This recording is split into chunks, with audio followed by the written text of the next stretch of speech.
बिस्मिल्लाहिर्रहमानिर्रहीम। अस्सलाम वालेकुम डियर स्टूडेंट्स। अच्छा जी डियर स्टूडेंट्स, आज हम 10th class physics chapter number 15 electromagnetism के कंसेप्चुअल क्वेश्चंस करेंगे। तो चलें स्टार्ट करते हैं जी। हमारे पास फर्स्ट क्वेश्चन है, two parallel straight conductors carrying current in same direction attract each other, explain why. What will you conclude if direction of current in conductor is opposite. देखें यहाँ पर दो कंडीशंस है, दो केसेस हैं। फर्स्ट केस क्या है कि टू पैरेलल स्ट्रेट कंडक्टर्स, दो स्ट्रेट कंडक्टर हैं parallel, carrying current in same direction, दोनों में आप सपोज कर लें कि दो यानी कि कंडक्टर्स हैं, पैरेलल हैं, और दोनों के अंदर जो करंट है वो बिल्कुल सेम डायरेक्शन में है। ठीक है, अट्रैक्ट ईच अदर, वो एक दूसरे को क्या करते हैं, अट्रैक्ट करते हैं। अगर दोनों में करंट सेम डायरेक्शन में है तो वो एक दूसरे को अट्रैक्ट करते हैं। वो कहता है explain why and what will you conclude if direction of current in conductor is opposite. वो कहता है अगर डायरेक्शन सेम की है, जिनकी करंट में जो सेम डायरेक्शन है उनकी, उस सेम की जगह आप अपोजिट डायरेक्शन कर दें तो फिर क्या करेंगे, अट्रैक्ट करेंगे या रिपेल करेंगे। ठीक है, तो देखते हैं। मैं आपको ये डायग्राम के जरिए भी क्लियर करूंगा, इंशाल्लाह आपको कंसेप्ट क्लियर हो जाएगा। देखें जी, पहले तो हम समराइज एक आंसर लिखते हैं शॉर्टकट कि two parallel straight conductors will attract each other, एक दूसरे को अट्रैक्ट करेंगे कब, if current is in the same direction. ये बात आपने माइंड में रखनी है कि अगर करंट दोनों में क्या है, सेम डायरेक्शन में है, तो वो एक दूसरे को अट्रैक्ट करेंगे इन बोथ। ठीक है, डायरेक्शन दोनों में करंट की सेम होनी चाहिए। इसी तरह and will repel each other, और एक दूसरे को रिपेल करेंगे if current is in opposite direction. ये बात हमें क्लियर होगी। लेकिन अब आपके माइंड में क्वेश्चन है कि कैसे, हाउ एक्सप्लेन करें इस बात को। तो देखिए, मैं इस चीज़ को एक्सप्लेन भी करता हूँ, आपको मैं डायग्राम भी दिखाऊंगा इंशाल्लाह। ठीक है, आपका कंसेप्ट बहुत अच्छे से क्लियर हो जाएगा। आप इस पार्ट को देखें पहले। वो कहता है when current is in the same direction, current जब सेम डायरेक्शन में होगा तो मैग्नेटिक फील्ड, आप पता है जैसे उसमें से करंट पास होगा तो उसमें मैग्नेटिक फील्ड पैदा हो जाएगी। जो मैग्नेटिक फील्ड किधर होगी, magnetic field is in opposite directions and behave similar to unlike magnet poles, that's why they attract each other। देखें, अब मैं आपको डायग्राम की मदद से क्लियर करता हूँ। ये आपको एक डायग्राम नज़र आ रही है, इसमें आपको दो पैरेलल स्ट्रेट कंडक्टर नज़र आ रहे हैं जो ग्रीन कलर्स में शो किए गए। अच्छा, जब इनमें करंट मूव करता है, सपोज कर लें जी करंट दोनों में नीचे से ऊपर जा रहा है, एक ही डायरेक्शन में दोनों में। ठीक है, और उनमें मैग्नेटिक फील्ड पैदा हो जाती है, जो कि आपको वो येलो कलर से एरो से नज़र आ रहा है। ये एक मैग्नेटिक फील्ड दोनों में पैदा हो गई है। अब देखें यहाँ पर, आप दो मैग्नेटिक फील्ड में आपको एक छोटा सा ना रेड कलर का एरो नज़र आ रहा होगा। अब देखें ये जो एक एक जो कंडक्टर है उसका जो मैग्नेटिक फील्ड की डायरेक्शन देखें, यूं एरो की तरफ नीचे की तरफ है और एक की ऊपर की तरफ, जो बीच में बने हुए रेड कलर वाले, एक की डायरेक्शन नीचे की तरफ है और एक की ऊपर की तरफ है। ये दोनों अपोजिट हैं। यहाँ पर ये अपोजिट बिहेव करती हैं मैग्नेटिक फील्ड, और एक दूसरे को क्या करती हैं, हम अपोजिट होती हैं तो वो एक दूसरे को अट्रैक्ट करती हैं। जैसे एक पॉजिटिव नेगेटिव को अट्रैक्ट कर लेता है। ठीक है, या अगर दोनों लेट्स सपोज पॉजिटिव पॉजिटिव को रिपेल करता है, दोनों अपोजिट एक दूसरे को अट्रैक्ट करते हैं। तो यहाँ पर भी यही केस है कि मैग्नेटिक फील्ड यहाँ पर एक दूसरे को अट्रैक्ट करेंगी। देखिए, मैंने यही कहा है कि when current is in the same direction, अब करंट इसमें दोनों में सेम डायरेक्शन में है, लेकिन जो मैग्नेटिक फील्ड है इज इन अपोजिट डायरेक्शन। देखें इनकी डायरेक्शन अपोजिट बन गया, एक एरो देखें ऊपर की तरफ है और एक का नीचे की तरफ है। तो बिहेव करती हैं सिमिलर टू अनलाइक मैग्नेट, यानी कि अनलाइक मैग्नेट्स जो एक दूसरे को यानी कि सेम नहीं होते, अपोजिट होते हैं। That's why they attract each other. Unlike जो है होते हैं वो एक दूसरे को क्या करते हैं, अट्रैक्ट करते हैं। ठीक है, तो ये एक दूसरे को ये अट्रैक्ट कर जाएंगे। ठीक है, अब इसी तरह इसका जो सेकंड केस है उसमें अगर आप देखें, when current is in the opposite direction, जब करंट अपोजिट डायरेक्शन में होगा, यानी कि एक का सपोज कर लें ऊपर की तरफ है और एक का नीचे की तरफ है, तो magnetic field is in the same direction. लेकिन करंट अगर अपोजिट हो गया लेकिन मैग्नेटिक फील्ड दोनों की सेम हो जाएगी। लाइक आप देखें डायग्राम में, अब एक का एरो भी नीचे की तरफ है और दूसरी का एरो भी नीचे की तरफ है, तो ये पता चल रहा है कि मैग्नेटिक फील्ड दोनों की यानी कि सेम डायरेक्शन में है। जब सेम डायरेक्शन में है तो सेम जो होते हैं वो एक दूसरे को क्या करते हैं, रिपेल करते हैं। तो यहाँ पर भी मैंने ये लिखा है behave similar to like magnet poles, like यानी कि जो बिल्कुल सेम हो, तो वो क्या करते हैं, एक दूसरे को रिपेल करते हैं। That's why they repel each other. जैसे पॉजिटिव को रिपेल करता है, नेगेटिव को रिपेल करता है। इसी तरह मैग्नेट का भी आपने देखा होगा कि कोई एक साइड, दो साइड्स ऐसी होती हैं जो एक दूसरे को अट्रैक्ट करती हैं, और लेकिन अगर उसकी एक साइड अपोजिट कर दी जाए तो वो एक दूसरे को रिपेल करती हैं। तो यहाँ पर भी यही केस मान रहा है। ठीक है, उम्मीद है बच्चों आपको समझ आ गया होगा कि ये कैसे हो रहा है। अब नेक्स्ट क्वेश्चन है जी हमारे पास कि बार मैग्नेट्स और dropped in long pipes made up of plastic and coppers of same length. दो यानी कि पाइप हैं, एक लॉन्ग पाइप हैं और एक प्लास्टिक का है और एक कॉपर का है, दोनों की लेंथ बिल्कुल सेम है। अच्छा, उसमें बार मैग्नेट ड्रॉप किया जाता है सिमल्टेनियसली, बार मैग्नेट कम्स आउट लेटर। बाद दे दोनों में आप माइंड में ले आए कि जी हम दोनों में ना, एक प्लास्टिक का लॉन्ग पाइप है और एक कॉपर का है, दोनों में बार मैग्नेट ड्रॉप करते हैं, फेंक देते हैं उसमें।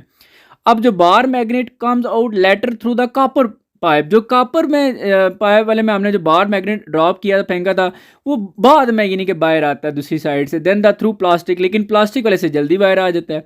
अब क्वेश्चन ये है कि कॉपर में ऐसा क्या है, क्यों कॉपर से जो है वो काफ़ी देर लगा के यानी कि वो बाहर आता है, जबकि प्लास्टिक में वो जैसे हम ड्रॉप करते हैं कुछ देर के बाद वो बाहर आ जाता है। सो इसकी रीज़न क्या है, आप खुद भी थोड़ा सा आपको आइडिया हो गया होगा कि एक प्लास्टिक है नेचर वाइज और एक चीज़ कॉपर है। अब ज़ाहिर सी बात है, कॉपर एक कंडक्टर टाइप है और प्लास्टिक एक इंसुलेटर है। कंडक्टर में यानी कि करंट जो है वो प्रोड्यूस हो जाता है, तो जब उसमें करंट इंड्यूस हो जाएगा तो वो करंट क्या करेगा, उस बार मैग्नेट के अपोजिंग करेगा, उसको उसकी मुखालफत करेगा, उसकी मोशन को अपोज करने की कोशिश करेगा, जिस वजह से वो बार मैग्नेट जो है वो उसके अंदर इतनी जल्दी से आउट नहीं हो सकेगा उससे, बल्कि जो है उसमें टाइम लगा देगा उसके अंदर ही। तो देखते हैं बाकी डिटेल देखते हैं जी इसकी रीज़न क्या है। तो देखें, मैंने ये कहा कि bar magnet comes out later through copper, ठीक है, कॉपर से वो बाद में लेट आएगा, because when bar magnets are passing through copper, जब वो कॉपर से पास हो रहा होता है तो कॉपर, देखें मैंने ब्रैकेट में लिख दिया, बीइंग अ कंडक्टर, कंडक्टर है, तो an induce current is produce in the pipe. अब कॉपर में क्या प्रोड्यूस हो जाता है जी, करंट इंड्यूस हो जाता है, and this induce current oppose the cause, ये अकाज यानी कि उसी बार मैग्नेट की वजह से, क्योंकि करंट इसमें इंड्यूस होता है तो उसी की फिर वो मुखालफत भी करता है, अपोज करता है। So the motion of bar magnet यानी कि हम कह सकते हैं। सो इसी तरह, लेकिन अगर देखा जाए प्लास्टिक की तरफ आए तो no such effect for plastic, plastic में कोई ऐसा इफेक्ट इंड्यूस नहीं होता, करंट इसमें इंड्यूस नहीं होता, क्योंकि as it is an insulator, क्योंकि ये इंसुलेटर है। That's why the bar magnet comes out later through copper pipe than plastic pipe. तो ये इसकी रीज़न है कि कॉपर से जो है वो थोड़ा लेट बाहर आता है, जबकि प्लास्टिक में वो जल्दी आ जाता है। इसकी रीज़न यही है कि कॉपर में यानी कि करंट इंड्यूस हो जाता है, वही करंट फिर उसको स्टॉप करने की कोशिश करता है, जिस वजह से वो थोड़ा लेट बाहर आता है। ठीक है, अब ये मैं आपको एग्जांपल दे रहा हूँ कि जब उसमें से बार मैग्नेट पास होता है, तो ये जस्ट आपको एक मैप बनाया है ताकि समझ आ जाए आपको कंसेप्ट के लिए। ठीक है, जब उसमें से बार मैग्नेट मूव होगा तो मैग्नेटिक फ्लक्स चेंज होना शुरू हो जाएगा, मैग्नेटिक फ्लक्स चेंज होगा तो उसमें ईएमएफ इंड्यूस हो जाएगी, ईएमएफ से करंट इंड्यूस हो जाएगा, और वही करंट उसकी क्या करता है, बार मैग्नेट की मोशन को अपोज करता है, जिस वजह से वो लेट जो है वो आउट होता है।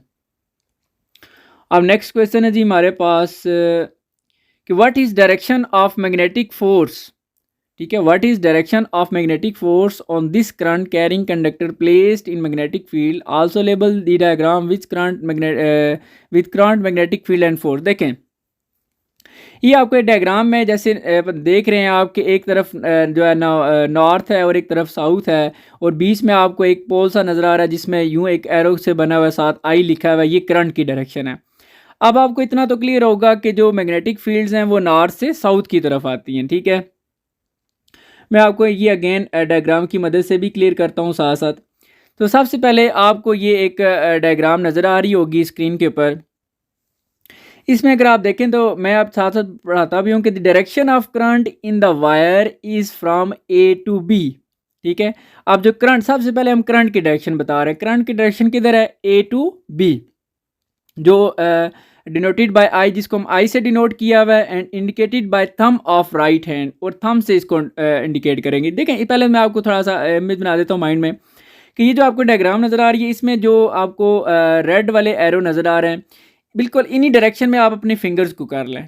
ठीक है, तो आपका जो थंब होगा वो यानी कि करंट की डायरेक्शन में चला जाएगा, जैसे वो ब्लैक एरो है, और जो आपकी पॉम हथेली है ना वो नीचे की तरफ हो जाएगी। ये तीन बातें अपने माइंड में रखनी है, फिंगर, थंब और पॉम। अब जो फिंगर है ना आपकी, वो आगे की तरफ यूँ सीधी हैं, ठीक है। ये शो कर रही है मैग्नेटिक फील्ड की डायरेक्शन को, और जो थंब है वो आपका शो कर रहा है करंट की डायरेक्शन को, और जो पाम आपकी जो नीचे की तरफ है उसकी डायरेक्शन ये शो कर रही है सॉरी इसमें फोर्स की डायरेक्शन को शो कर रही है, ठीक है। यहाँ तक पॉइंट आपको उम्मीद है बच्चों ये क्लियर हो गया होगा। तो अब मैं क्लियर करता हूँ। The direction of current in the wire is from A to B, जो कि ए से बी है, डिनोटेड बाय आई, जिसको हम आई से डिनोट कर रहे हैं, और indicated by thumb of right hand, और उसके थंब से हम इसको डिनोट कर रहे हैं। अच्छा, फिर उसके बाद direction of magnetic field is from north to south, magnetic field direction north to south है, एंड डिनोटेड बाय बी, इसको हमने बी से डिनोट किया हुआ है, एंड इंडिकेटेड बाय फिंगर्स, और इसको हम फिंगर से डिनोट कर रहे हैं, इंडिकेट कर रहे हैं, ठीक है। और इसी तरह direction of magnetic force is vertically downward, ठीक है, जैसे वो पाम से मैं बता रहा था कि वो नीचे की तरफ है, एंड डिनोटेड बाय एफ, जिसको हमने एफ से डिनोट किया हुआ है, indicated by palm of right hand. तो उम्मीद है ये आपको समझ आ गया होगा। आपने जब डायग्राम बनानी है सिंपल, कोई इतना आपने इसमें कंफ्यूज नहीं होना, सिंपल नॉर्थ बना दें, साउथ बनाए, बीच में जो है ना उसको मैग्नेटिक फील्ड की डायरेक्शन को शो कर दें, करंट की और जो है ना फोर्स की, सिंपल, कोई इतना परेशान होने की ज़रूरत नहीं है इसमें। अब नेक्स्ट देखें जी question, what is direction of rotation of coil. ये आपके पास क्वेश्चन है कि what is direction of rotation of coil when switch is closed. ये स्विच आपको नीचे नजर आ रहा है, ये देखें ओपन है, जब हम इसको क्लोज कर देंगे तो वो कहता है फिर उस कॉइल की जो डायरेक्शन है वो किस तरफ होगी। साथ वो कहता है label the diagram with direction of force forming couple and rotation of coil. दो बातें इसने ये बड़ी इंपॉर्टेंट की हैं, मैं आपको बताता हूँ। देखिए इसमें तीन बातें ओवरऑल देखा जाए तो, what is direction of rotation of coil, ये जो आपको कॉइल नजर आ रही है ये कॉइल किस डायरेक्शन में जो है वो रोटेट करेगी, ठीक है। फर्स्ट ऑफ ऑल हमारा ये टॉपिक है, ठीक है। इसमें direction of rotation of coil is clockwise, ये क्या होगी, क्लॉकवाइज होगी, ठीक है। मैं आपको एक्सप्लेन भी करता हूँ साथ साथ, देखें साथ साथ इसकी मैं आपको ये डायग्राम भी दिखाता हूँ। आप अब डायग्राम देखें, इस डायग्राम में आपको ये जो दो फोर्सेस नज़र आ रही हैं, ये एक ऊपर की तरफ है, अगर दूसरी तरफ देखें तो एक नीचे की तरफ है। ये दोनों फोर्सेस मैग्नीट्यूड में इक्वल हैं लेकिन डायरेक्शन में अपोजिट है, एक ऊपर की तरफ है और एक नीचे की तरफ है। इस तरह की जो भी फोर्सेस होती हैं ये क्या बनाती हैं, कपल, ठीक है। ये इसको हम कहते हैं, उसने क्योंकि क्वेश्चन में कहा था, तो ये दोनों कपल बना रही हैं। अब क्या करेगा, जो फोर्स ऊपर की तरफ है वो यूं टर्न करेगी, तो ये जो बीच में कॉइल है ना ये क्लॉक वाइज रोटेट करना शुरू कर देगी। ये आप देख सकते हैं, ये इसकी क्लॉक वाइज डायरेक्शन होगी, और जो मैग्नेटिक फील्ड की डायरेक्शन है वो नॉर्थ से साउथ की तरफ होगी। ये सिंपल सी बातें इसमें। तो अब आप लिखे हैं कि दीज फोर्सेज, यानी कि जो F1 है और एक को हम F2 से रिप्रेजेंट कर रहे हैं, और इक्वल इन मैग्नीट्यूड, ये दोनों मैग्नीट्यूड में इक्वल हैं, एंड ऑपोजिट इन डायरेक्शन, देखें डायरेक्शन में ऑपोजिट है, एक ऊपर की तरफ है और एक नीचे की तरफ, फॉर्म आ कपल, ये कपल बनाती हैं। And couple always lead to rotation, जब कपल बन जाता है तो वो हमेशा उसमें वो चीज़ रोटेट करना शुरू कर देती है, वो यानी कि यहाँ पर जो कॉइल है फिर वो रोटेट करेगी, और here the rotation is clockwise, और ये रोटेशन क्या होगी, क्लॉकवाइज होगी। अब नेक्स्ट क्वेश्चन की तरफ आते हैं जी, 5। क्वेश्चन 5 है जी कि a bar magnet is moving the ring. ये जो आपको बार मैग्नेट नज़र आ रहा है जिसके ऊपर साउथ और नॉर्थ लिखा हुआ है, ये और साथ आपको एक रिंग सा नज़र आ रहा है, ये दो चीज़ें, ठीक है। आप देखना ज़रा, वो कहता है बार magnet is moving the ring, ठीक है। What is direction of induce current in the ring. आपको पहले ये चीज़ कंसेप्ट क्लियर होना चाहिए कि जब हम इस बार मैग्नेट को यूं उस रिंग की तरफ लेके जाएंगे, फिर रिंग से दूर लेके जाएंगे, तो ये इसके करीब लेके जाना फिर दूर लेके जाना, ये इसके अंदर इस रिंग के अंदर एक करंट इंड्यूस कर देगा, ठीक है। जब हम उसके करीब लेके जाएंगे फिर दूर लेके जाएंगे, इस तरह करते रहेंगे, तो ये यानी कि मैग्नेटिक फ्लक्स चेंज होना शुरू हो जाता है। जब मैग्नेटिक फ्लक्स चेंज होता है तो इस रिंग के अंदर करंट इंड्यूस हो जाएगा फिर, ठीक है। अब वो आपसे क्या पूछ रहा है कि what is direction of induce current, इसी जो इसके अंदर करंट इंड्यूस होगा उसकी डायरेक्शन क्या होगी। When magnet is moving towards the ring, जब मैग्नेट रिंग की तरफ मूव करेगा, एंड बी में वो पूछ रहा है magnet is moving away from the ring. दो बातें, जब उसकी तरफ जाएगा तो करंट की डायरेक्शन क्या होगी, और जब उससे अवे यानी कि दूर जाएगा तो उसकी डायरेक्शन क्या होगी। ये दो बातें आपने बतानी है, ठीक है। देखें सिंपल, पहले एक आंसर करते हैं, direction of induce current in the ring will be anti clockwise. क्या होगा जी, एंटी क्लॉकवाइज होगा। When magnet is moving towards the ring. देखें आपको ये डायग्राम नजर आ रही है, इसमें देखें ये बार मैग्नेट रिंग की तरफ मूव कर रहा है। अब रिंग के अंदर ये जो आपको एरो से नज़र आ रहा है, ये है करंट, इंड्यूस करंट की डायरेक्शन है। ये देखें, ये एक एंटी क्लॉकवाइज है। अब जब नॉर्थ पोल इसकी तरफ आ रहा है ना, तो ये देखें नॉर्थ पोल का वो हेड, एरो हेड, और इसके अंदर जो इंड्यूस करंट है इसका एरो हेड, देखें अपोजिट, दोनों आमने सामने आ जाते हैं। तो इस तरह ये एक दूसरे को फिर क्या करते हैं, रिपेल करते हैं। ठीक है, क्योंकि जो भी हमने ये चीज़ पढ़ी हुई है कि जो भी करंट इंड्यूस करता है और वही करंट फिर इसकी क्या करता है, आगे से इसकी मुखालफत करता है, अपोज करता है। ठीक है, तो यहाँ पर यानी कि उसकी क्या डायरेक्शन होगी, एंटी क्लॉकवाइज। इसी तरह अगर बी पार्ट में बात की जाए, direction of induce current in the ring will be clockwise when magnet is moving away from the ring. इसी डायग्राम को आप देखें कि जब हम इस बार मैग्नेट को पीछे की तरफ लेके जाएंगे, तो ये जो रिंग के अंदर जो एरोन बने नजर आ रहे हैं, ये भी ऑपोजिट हो जाएंगे, यानी कि ये भी पीछे की तरफ चले जाएंगे। तो इस तरह यानी कि उसकी डायरेक्शन जो क्या बन जाती है, वो क्लॉकवाइज बन जाती है। ठीक है, और फिर ये दूसरे को यानी कि रिपेल नहीं करते। तो इसकी एक्सप्लेनेशन में जाएं तो ये शॉर्ट शॉर्ट, जो बच्चे शॉर्ट शॉर्ट आंसर लिखना चाहते हैं वो यहाँ से शॉर्ट शॉर्ट लिख सकते हैं। ठीक है, लेकिन स्टैंडर्ड एक आंसर होता है जिसके पूरे मार्क्स मिलते हैं, वो साथ साथ एक्सप्लेन भी करना पड़ता है। ठीक है, तो देखें, साथ मैंने एक्सप्लेन कर दिया कि वेन एवर, दोनों केसेस को अलग अलग एक्सप्लेन करेंगे। When ever magnetic flux is changing, क्योंकि जब हम बार मैग्नेट को कभी उसके करीब लेके जाएंगे, कभी दूर लेके जाएंगे, तो मैग्नेटिक फ्लक्स क्या होगा, चेंज होगा। चेंज होने से क्या होगा कि induce current will B produce in the conductor, यानी कि उस रिंग के अंदर क्या प्रोड्यूस हो जाएगा, करंट, इंड्यूस करंट हो जाएगा।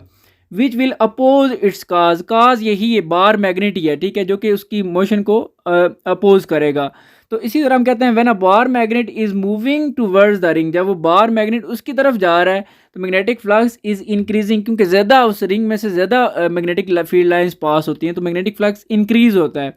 और due to electromagnetic induction and induce current is generated in the ring, फिर जब मैग्नेटिक फ्लक्स चेंज होता है तो करंट इंड्यूस हो जाता है उसके अंदर। And this current will be such a direction, उस करंट की डायरेक्शन ऐसे होती है कि as to oppose the entry of bar magnet which is an anticlockwise, तो वो उसकी मोशन को क्या करेगा, अपोज करेगा, जो कि एंटी क्लॉकवाइज होके। इसी तरह similarly when a bar magnet is leaving the ring, जब उसको लीव करेगा यानी कि उससे दूर जाएगा, current in the ring will be clockwise, वो क्या हो जाएगा, क्लॉकवाइज हो जाएगा। और जब क्लॉकवाइज हो जाएगा तो as this induce current will oppose the exist of bar magnet, तो वो फिर उसको उसके दूर जाने से इसको अपोज करेगा कि वो दूर ना जाए। ठीक है, तो ये था जी आपका क्वेश्चन। अब नेक्स्ट क्वेश्चन नंबर 6 की तरफ मूव करते हैं। Why output of transformer is zero if DC voltage is applied on its primary coil. देखें, अभी हमने ये सारा कंसेप्ट देखा है कि ट्रांसफार्मर के अंदर आपको पता है कि दो कॉइल्स होती हैं, एक प्राइमरी और एक सेकेंडरी। अब जब प्राइमरी को हम देते हैं, वोल्टेज अप्लाई करते हैं, तो वो ऐसा होता है कि उसके अंदर जिसके थ्रू मैग्नेटिक फ्लक्स चेंज होता रहे। अब मैग्नेटिक फ्लक्स चेंज होने से क्या होता है कि प्राइमरी का करंट जो है वो इंड्यूस हो जाता है सेकेंडरी में, और वो जो सेकेंडरी में जब इंड्यूस होता है तो उसी को हम कहते हैं कि वो हमारी आउटपुट है। प्राइमरी वाली इनपुट है और सेकेंडरी वाली क्या होती है, आउटपुट होती है। अब जब हम प्राइमरी के साथ डीसी वोल्टेज कनेक्ट कर देंगे तो उसका मैग्नेटिक फ्लक्स चेंज ही नहीं होगा। जब मैग्नेटिक फ्लक्स चेंज नहीं होगा तो सेकेंडरी में करंट इंड्यूस नहीं होगा। तो इसका मतलब है, आप जब सेकेंडरी में करंट इंड्यूस नहीं हो रहा तो आप कह सकते हैं कि उसकी आउटपुट क्या है, ज़ीरो है। अब इसकी रीज़न ये है कि जो डीसी वोल्टेज है ये मैग्नेटिक फ्लक्स को चेंज ही नहीं करता। और ये चीज़ आप अच्छे से पढ़ चुके हैं कि जब तक मैग्नेटिक फ्लक्स चेंज नहीं होता तो करंट इंड्यूस नहीं होता। तो डीसी वोल्टेज की ये रीज़न है कि ये मैग्नेटिक फ्लक्स को चेंज ही नहीं करता, कांस्टेंट मैग्नेटिक फ्लक्स देता है। तो सो आउटपुट फिर तो हमारी ज़ीरो होगी।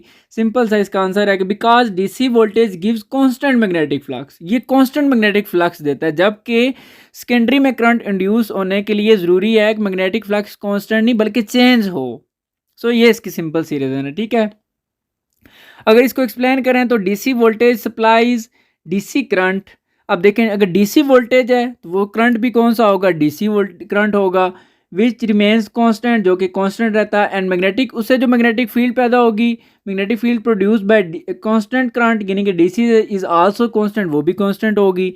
एंड अब कांस्टेंट मैग्नेटिक फील्ड के नॉट, और जो कांस्टेंट मैग्नेटिक फील्ड होती है वो के not induce the current in the secondary coil, वो सेकेंडरी कॉइल में करंट इंड्यूस नहीं कर पाएगी, क्योंकि करंट इंड्यूस तब होता है जब मैग्नेटिक फ्लक्स चेंज हो, कांस्टेंट नहीं। ठीक है, चेंज होना चाहिए। जब वो चेंज हो ही नहीं रहा, वो कांस्टेंट है, so output of the transformer will be zero. और ये चीज़ आप फैराडे लॉज के अकॉर्डिंग पढ़ चुके हैं कि according to Faraday's law induce EMF produce only, ये जो इंड्यूस ईएमएफ है ये करंट है ये तब इंड्यूस होता है when only there is a change of magnetic flux, जब मैग्नेटिक फ्लक्स चेंज हो, जबकि जो डीसी वोल्टेज है ये मैग्नेटिक फ्लक्स को चेंज नहीं करता, ये कांस्टेंट प्रोवाइड करता है। तो इसलिए फिर जब उसमें सेकेंडरी में करंट इंड्यूस नहीं होता तो हम कहते हैं इसकी आउटपुट क्या है, ज़ीरो है।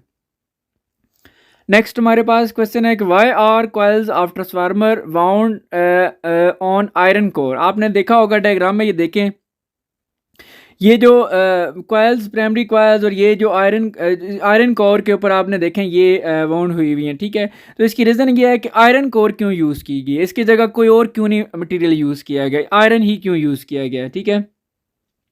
तो इसकी रीज़न क्या देखें, हमने अभी स्टडी किया है कि हमने जो हमारा जो वोल्टेज होता है, ये मैग्नेटिक फील्ड्स हैं वो प्राइमरी में जब प्रोड्यूस होती हैं तो वो प्राइमरी से किधर शिफ्ट होती हैं, सेकेंडरी की तरफ। तो आप देखें बीच में उन्हें एक रास्ता चाहिए, अगर रास्ता कोई हम ऐसा उसमें लगा दें कि जो उसकी यानी कि मोशन को अपोज करता रहे, तो आप देखें फिर प्राइमरी से वो प्रॉपर तरीके से सेकेंडरी में शिफ्ट नहीं हो पाएगा।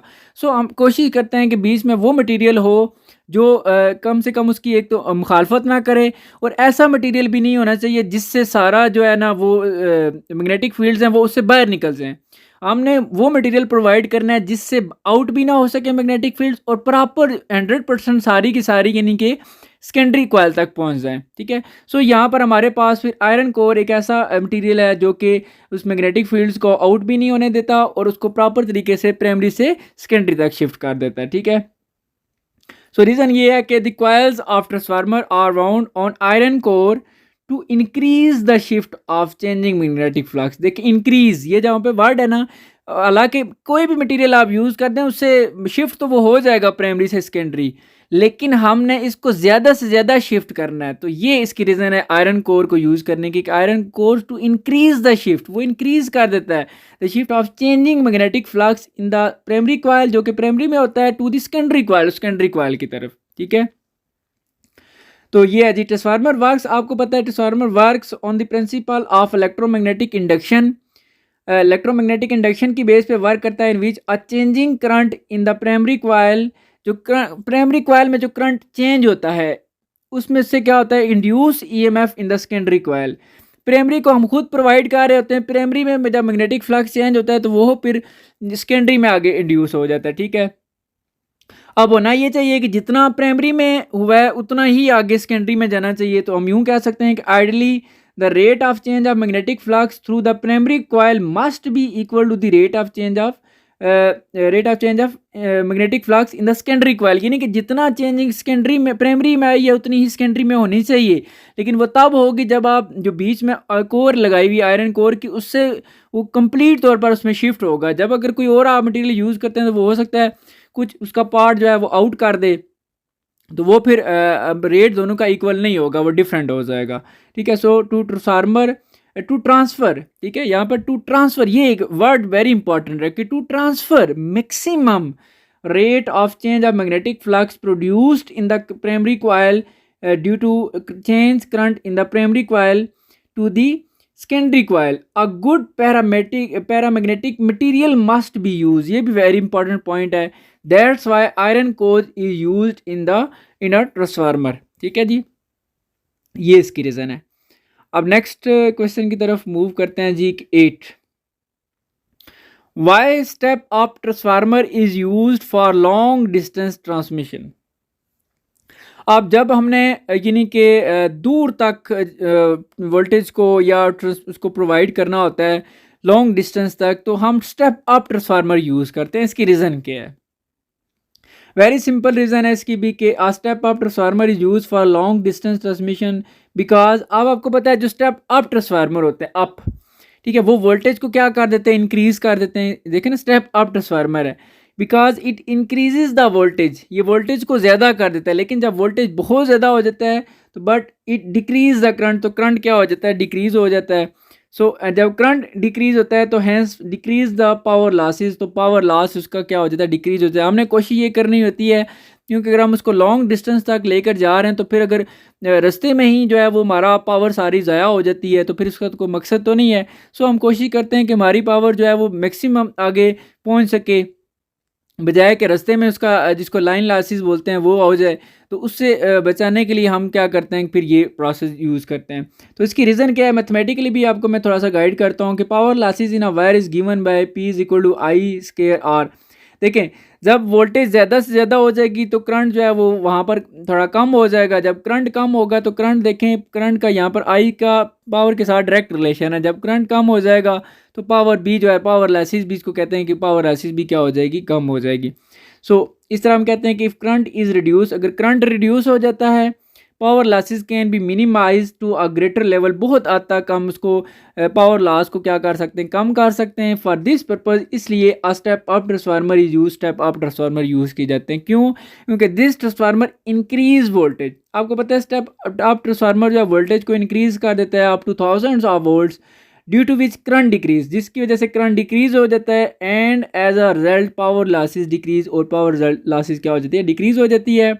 That's why a step up transformer is use for long distance transmission, इसलिए लॉन्ग डिस्टेंस ट्रांसमिशन के लिए स्टेप अप ट्रांसफार्मर यूज किए जाते हैं। अब नेक्स्ट हमारे पास क्वेश्चन है जी 9। When you are passing a bar magnet towards a coil of single term, you feel an opposing force on your hand.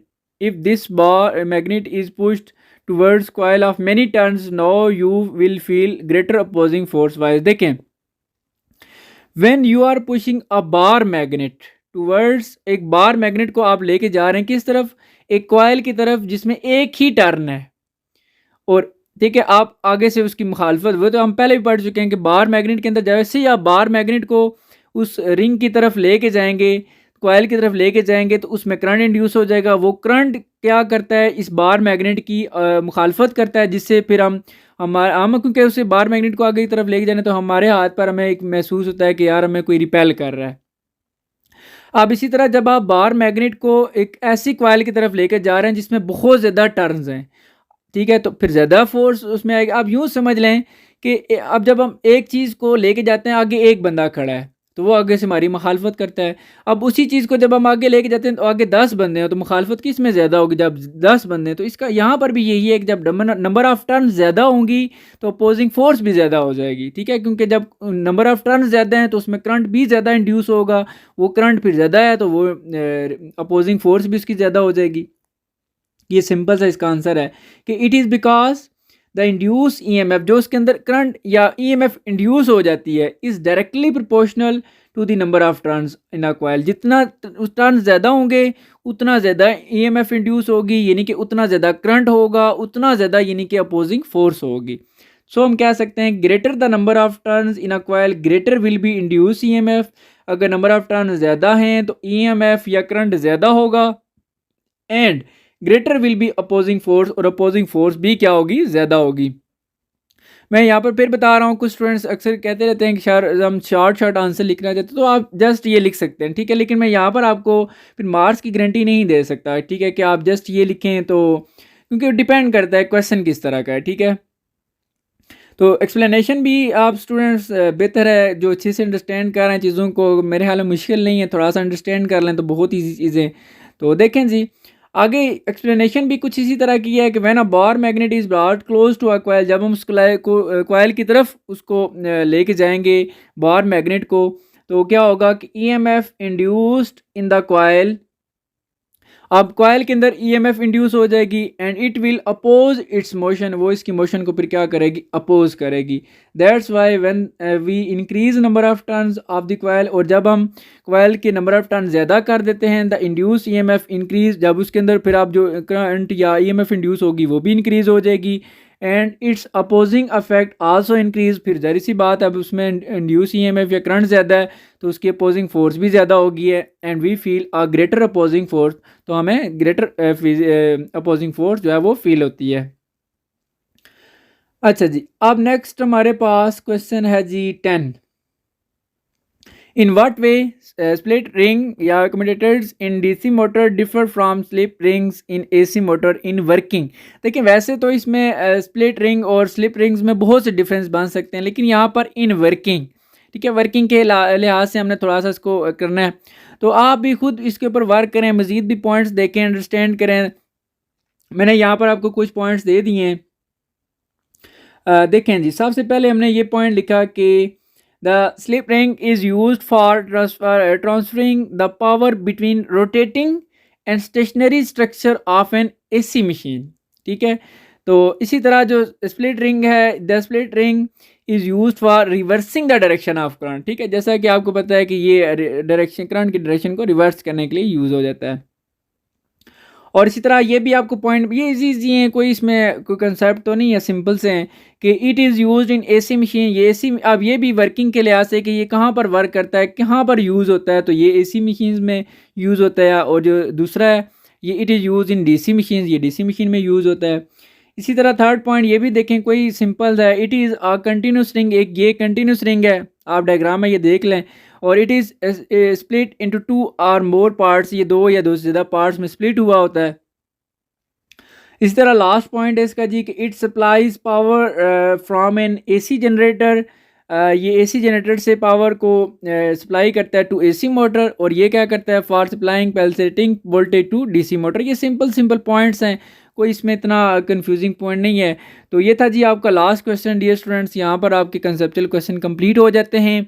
और इंशाल्लाह आगे जो चैप्टर रह गए हैं 16 और 17, उनके कंसेप्चुअल क्वेश्चंस मैं आपको प्रोवाइड करूंगा। और लास्ट चैप्टर के कंसेप्चुअल क्वेश्चंस भी होंगे इंशाल्लाह। उसके न्यूमेरिकल्स लास्ट चैप्टर के मैं ऑलरेडी अपलोड कर चुका हूँ। बाकी ऑलमोस्ट सारा कुछ कंप्लीट हो चुका हुआ है, आप देख सकते हैं। इंशाल्लाह साथ साथ MCQs बाकी चीज़ें मैं आपको SLOs बेस्ड प्रिपरेशन भी करवाऊँगा। ये तो पहले मैं कोशिश कर रहा हूँ कि आपको जितनी एक्सरसाइज के सोल्यूशन है ये आपको प्रोवाइड कर दिए जाएँ, फिर इंशाल्लाह आएँगे बाकी चीज़ों के ऊपर। अपना बहुत सारा ख्याल रखिएगा। अल्लाह हाफिज़।